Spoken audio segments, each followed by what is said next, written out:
Welcome to exam विवेचना। तो दोस्तों, जैसा कि आप लोगों को पता है, हम अपने चैनल पर डिस्कस कर रहे हैं हिंदी साहित्य के लिए महत्वपूर्ण प्रश्नों की सीरीज। तो ये जितने भी प्रश्न होंगे आपकी प्रत्येक परीक्षा के लिए महत्वपूर्ण होने वाले हैं। ये चाहे आपकी कोई भी परीक्षा क्यों ना हो, चाहे हिंदी साहित्य हो या कोई फिर और ही परीक्षा हो, हर एक परीक्षा में आपको यहाँ पर प्रश्न देखने के लिए मिलेंगे। ठीक है, रुक जाइएगा थोड़ी देर।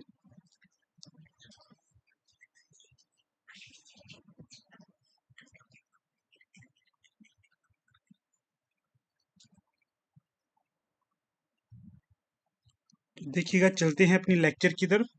तो आज की वीडियो का जो हमारा पहला प्रश्न है, तो ये है 53। देखिएगा, इसमें आपसे पूछा गया है मराठी भाषा की लिपि कौन सी है। तो विकल्प आपके समक्ष यहाँ पर 4 दिए गए हैं। जो सही होगा, मराठी भाषा की लिपि होगी आपकी देवनागरी लिपि। सी सही विकल्प हो जाएगा।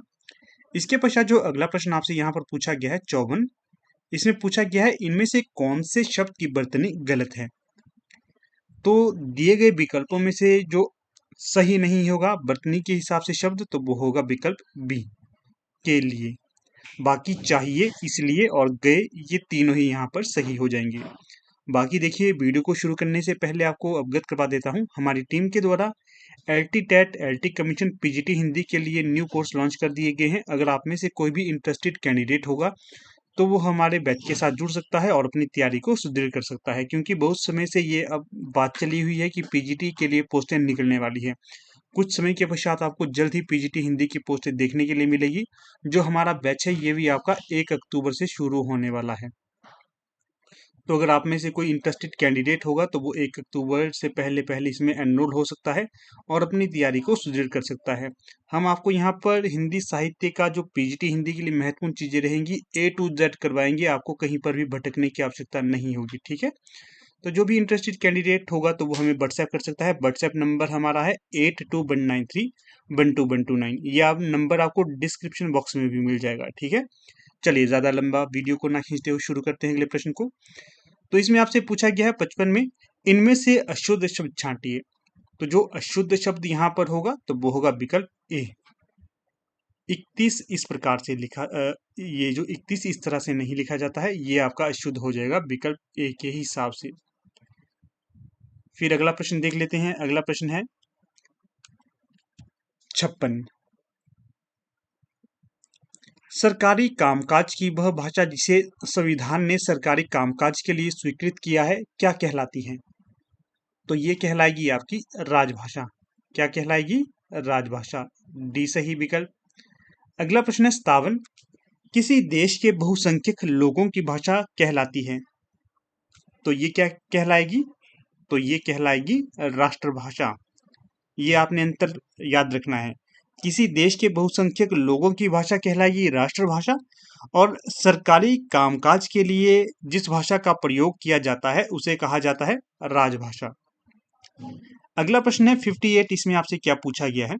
तो यहाँ पर पूछा गया है संविधान में किस धारा के अंतर्गत हिंदी को राजभाषा घोषित किया गया है। किसको? हिंदी को। तो ये किया गया है आपके विकल्प ए 351(1) में। 351(1).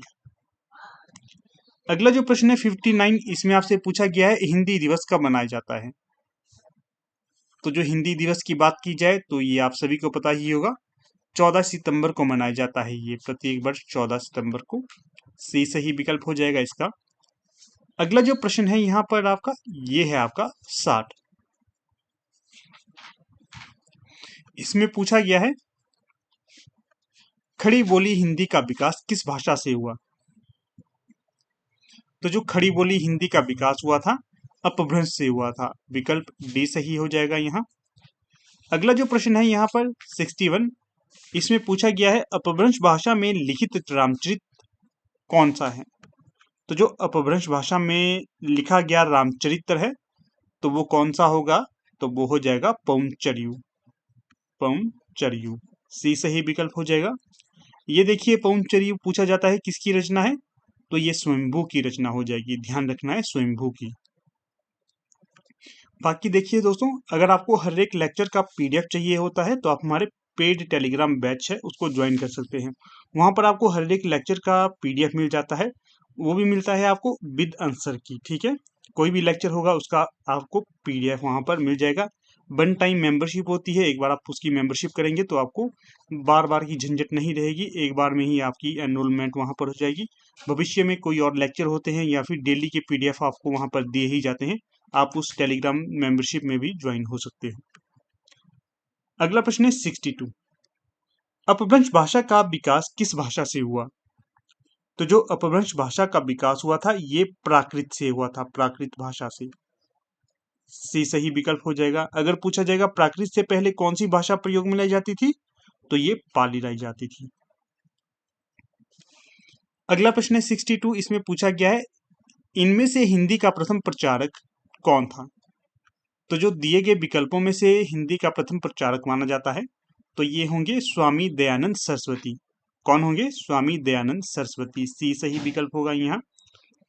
अगला जो प्रश्न है 64, कौरवी का दूसरा नाम क्या है?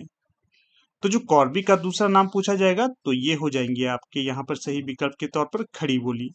सी सही विकल्प होगा। अगला जो प्रश्न है 65, ब्रजभाषा का विकास किस अपभ्रंश से हुआ?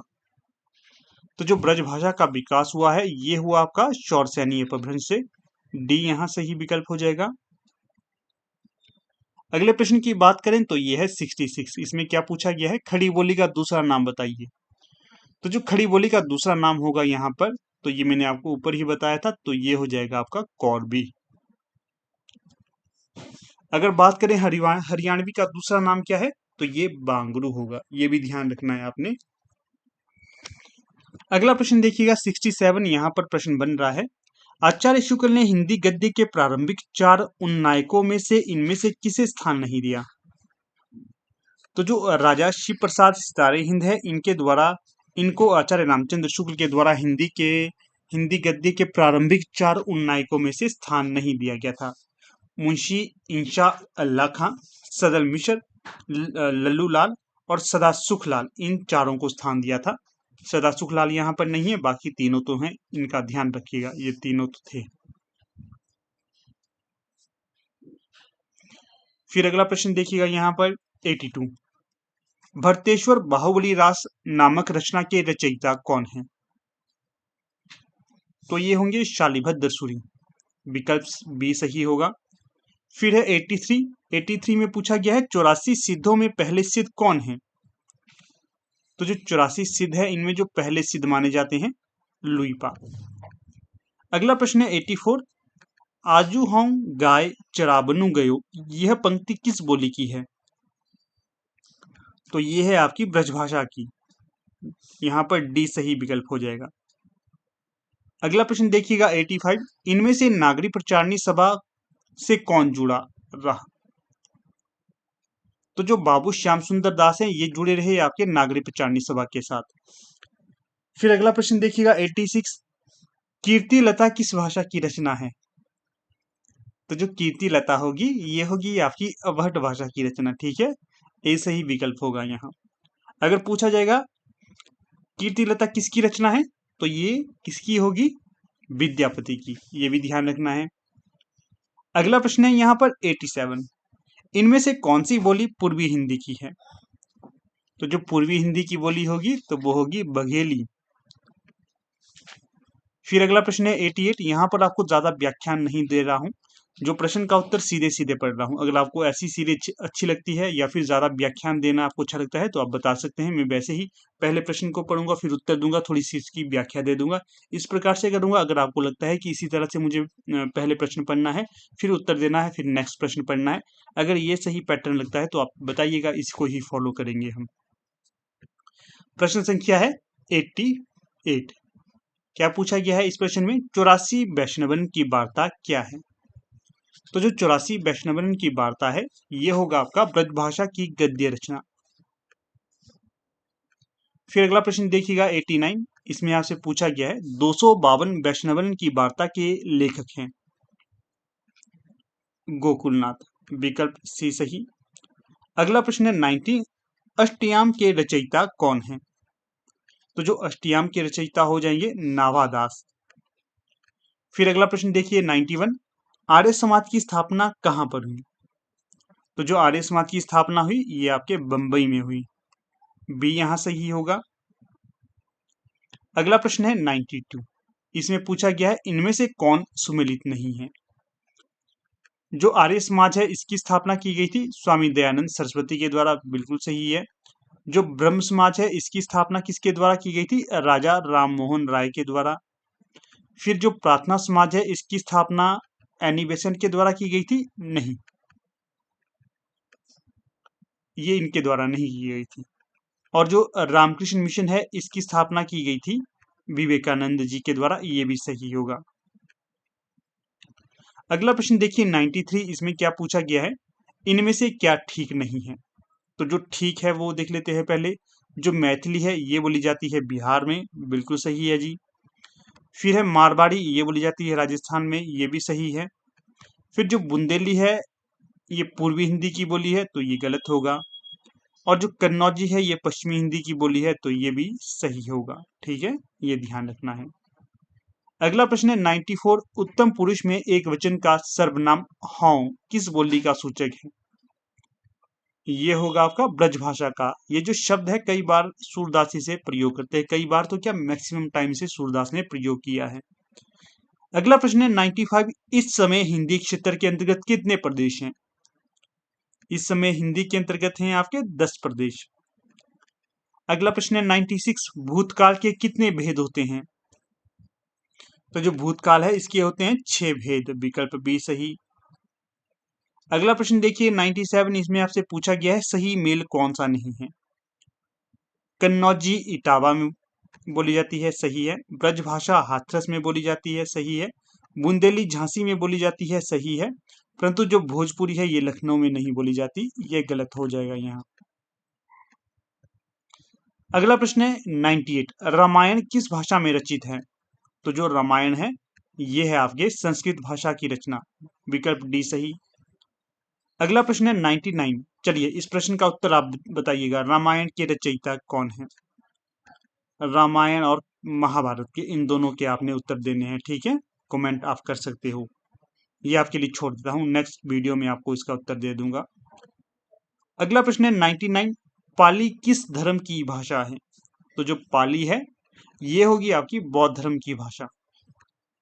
अगला प्रश्न देखिएगा 100। अपभ्रंश काल में बोलचाल की भाषा का नाम क्या था। तो ये था आपका देश भाषा, विकल्प बी सही। इसके पश्चात अगला प्रश्न है 101। बैसवाड़ी बोली का दूसरा नाम क्या है।